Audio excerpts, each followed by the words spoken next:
আসসালামু আলাইকুম। এখন আমরা দেখব আমাদের মোবাইল অ্যাপ কিভাবে আমরা লগ ইন করতে পারি। প্রথমে আমরা প্লে স্টোরে যাব। প্লে স্টোরে গিয়ে আমরা সার্চ করব স্কুল 360। স্কুল 360 লিখলে এরকম একটা আইকন আসবে। এই যে এটা হচ্ছে আমাদের মোবাইল অ্যাপ। এখান থেকে আমরা এটা ইনস্টল করে নিব। ওকে, আমাদের ইনস্টল হয়ে গেছে।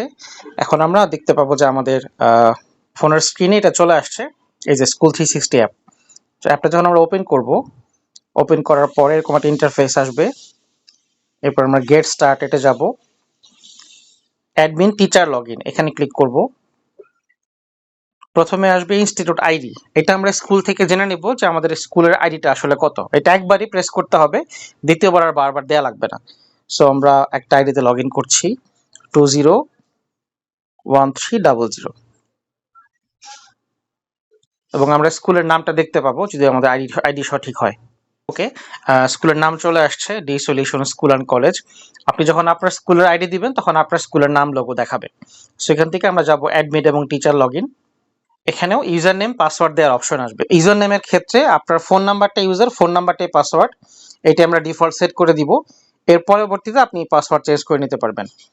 সো আমরা ইউজার নেমটা প্রেস করছি, এবং সফটওয়্যারে আপনার যে ফোন নাম্বারটা এন্ট্রি করা আছে সেটাই হচ্ছে আপনার ইউজার নেম। ঠিক আছে, এটি আপনি অ্যাডমিন থেকে জেনে নেবেন যে আপনার কোন ফোন নাম্বারটি সফটওয়্যার এন্ট্রি করা আছে। ওকে, আমার ফোন নাম্বারটা হচ্ছে ইউজার আইডি, ফোন নাম্বারটাই পাসওয়ার্ড। আমি একইভাবে দিয়ে এটা লগ ইন করলাম। ওকে, আমাদের লগ ইন হয়ে গেছে। সো আমরা এখান থেকে দেখতে পাচ্ছি অনেকগুলো ইনফরমেশন চলে আসছে। আমাদের অ্যাক্টিভ স্টুডেন্ট, টিচারদের সংখ্যা, আদার্স, মানে যার যতটুকু অ্যাক্সেস দেওয়া থাকবে সেই অনুযায়ী আপনি দেখতে পাবেন। সো এটা হচ্ছে লগ ইন প্রক্রিয়া। এবং অবশ্যই আমরা লগ ইন করে প্রত্যেকেই পাসওয়ার্ডটা চেঞ্জ করে নেব। নিচের দিকে আমরা এগুলো দেখতে পাবো পাসওয়ার্ড চেঞ্জ বা চেঞ্জ পাসওয়ার্ড। এখান থেকে আমরা আমাদের পুরনো যে পাসওয়ার্ড, দ্যাট মিনস ফোন নাম্বারটা আমাদের পাসওয়ার্ড দেওয়া ছিল, সেটা দিয়ে দেন নতুন একটা পাসওয়ার্ড আমরা দিব, যেখানে আমরা একটা ক্যাপিটাল লেটার, একটা স্মল লেটার এবং অ্যালফাবেট, নাম্বার এরকম মিলিয়ে আমরা দিব, তাহলে পাসওয়ার্ডটা স্ট্রং হবে। সো অবশ্যই আমরা প্রত্যেকে পাসওয়ার্ডটা চেঞ্জ করে নিব। এখন আমরা দেখব এই অ্যাপস এর মাধ্যমে আমরা আসলে কি কি কাজ করতে পারবো। সো আমরা একটু অ্যাপস এর ওভারভিউ জেনে নেই। প্রথমত আমরা পাচ্ছি ড্যাশবোর্ড। ড্যাশবোর্ড থেকে আমরা বিভিন্ন ইনফরমেশনের সামারি দেখতে পাবো। সো এটা আমরা একবার স্ক্রল করলে দেখে নিতে পারবো। এরপরে যাব স্টুডেন্ট ম্যানেজ। স্টুডেন্ট ম্যানেজ থেকে আমরা স্টুডেন্ট এবং লিস্ট, এখান থেকে আমরা ক্লাস ওয়াইজ স্টুডেন্টের লিস্ট দেখতে পাবো। লাইক আমি ক্লাস 6 এর ক্লাস টিচার, তাহলে 6 এর টোটাল স্টুডেন্টের একটা সামারি এখানে চলে আসবে। এবং যদি কোনো গার্ডিয়ানকে কল করার প্রয়োজন হয়, আপনি এখান থেকে চাইলে কল বাটনে ক্লিক করে কিন্তু কল করতে পারবেন। লাইক এখানে ক্লিক করলে দেখেন অটোমেটিক কিন্তু কল দেওয়ার অপশন চলে আসছে। এবং আমরা এই অ্যাপসের ওপরে এবং নিচে দুইটা মেনু অপশন দেখতে পাচ্ছি। অর্থাৎ আমরা নিচের মেনু অপশনে ক্লিক করলেও আমরা বাম দিকের মেনু দেখতে পাবো, অথবা আমরা ওপরের মেনু অপশনে ক্লিক করলেও কিন্তু অটোমেটিক মেনু বারটা চলে আসবে। এরপর আমরা অ্যাটেন্ডেন্স নিতে পারবো এখান থেকেই। এখানে ডেট, ক্লাস এবং ফার্স্ট ইয়ার সার্চ দিয়ে আমরা অ্যাটেন্ডেন্স নিতে পারবো। দেন আমরা হচ্ছে স্টুডেন্টের ফিস দেখতে পারবো, কোন কোন স্টুডেন্ট কত টাকা ফিস দিয়েছে সেই রিপোর্টটা আমরা এখান থেকে দেখতে পাবো। অবশ্যই এই পুরো জিনিসটা আসলে অ্যাক্সেস দেওয়া থাকলেই শুধুমাত্র দেখা যাবে।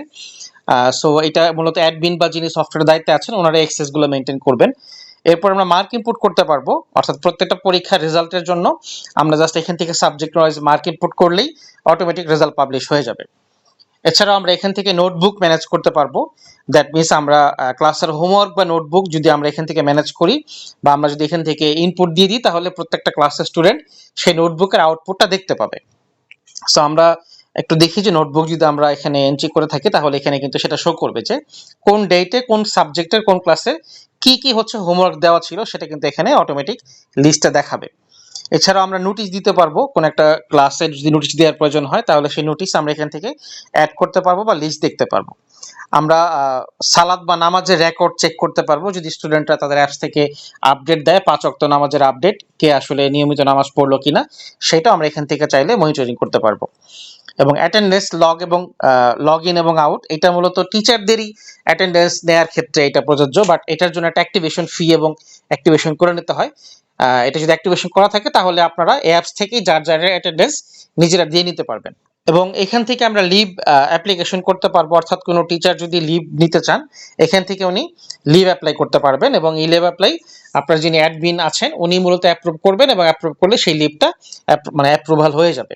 এই ছিল আমাদের অ্যাপসের একটা ওভারভিউ।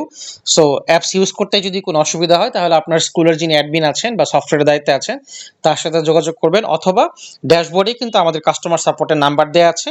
যে কোনো প্রয়োজনে কোনো কোথাও বুঝতে অসুবিধা হলে অবশ্যই আমাদের সাপোর্টকে হোয়াটসঅ্যাপ বা কল করে আপনি সাপোর্ট নিতে পারবেন। ধন্যবাদ সবাইকে। আসসালামু আলাইকুম।